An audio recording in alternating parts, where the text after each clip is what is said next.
If President Joe Biden were to issue executive actions today, do you think that it would help out the American people and also manage to keep Democrats in power in Congress? Well, the answer we're getting is yes. If he did actions here before the midterm elections, that it would substantially help Democrats stay in power and there would actually be blue wave that would come. But to get you caught up on the latest, this is your breaking news stimulus check update and stimulus package update. Take a look at the headlines coming up, you guys. First off, gas stimulus checks from the White House may be possible. Yes, we're hearing President Joe Biden is considering gas stimulus checks, a fourth federal level check to everybody in the nation. And if you missed my video yesterday, you might want to check it out as we're hearing that they want to do this monthly send out checks to the American people. Now, in addition to that, we're also hearing that they want him to start issuing executive actions. Now, Democrats are losing faith in their ability to pass through a reconciliation bill.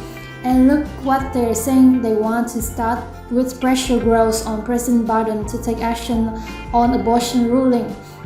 They're saying start with this right away, and also you guys take a look coming out Biden's chance to go border on abortion rights, and they're saying take executive order right now. Now I'm going to be sharing with you the video footage as they're going to be covering this in detail as the polls are showing Democrats ever since this ruling of Roe Wade took place. They're swinging in favor of the Democrats and they're saying executive actions on this. And also, if they did this for the economy, it could swing heavily in favor of the Democrats if this was a strategic plan to try to unify the Democratic Party. Well, it's working. Take a look at this before we dive into the video footage. This past weekend, more than 30 Democratic senators had a message for President Joe Biden. They want him to do more to protect abortion rights, and they want him to do it now.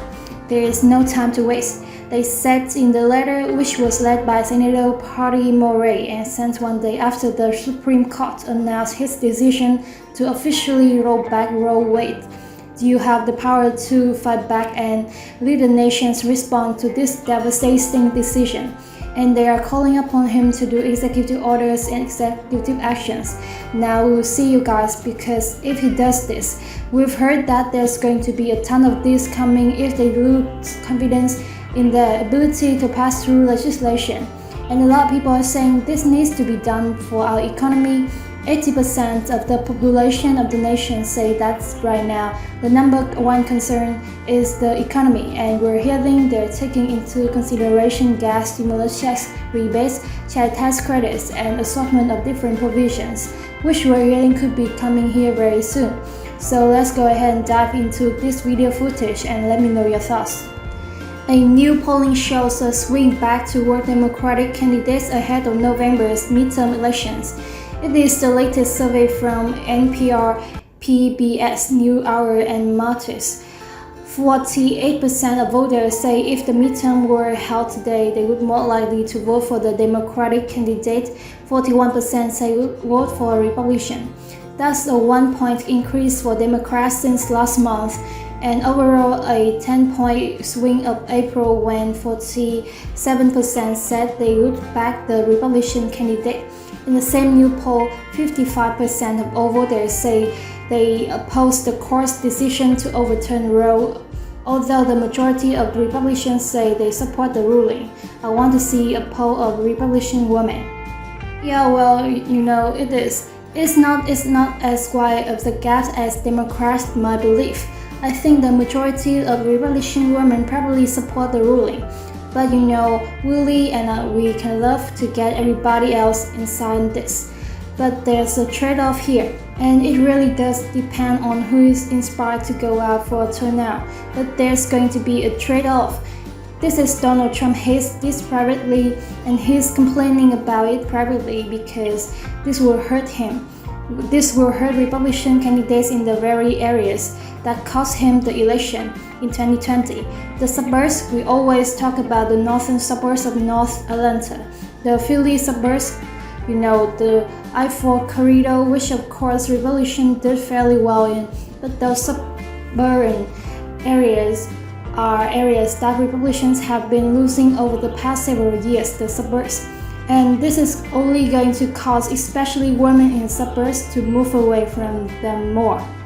On the other side, you have Hispanic voters who have long been more traditionally profiled than a lot of Democrats have given them the credit for. You may have a break towards Republicans on that side of the margin. And then, of course, as always, there's a split in education, college grads, people with post-grad degrees. They're going to move toward Democrats after this ruling. If you believe their polling, and those were the high school degrees, those who really formed the backbone of the lot of Republicans in search over the past 20-30 years.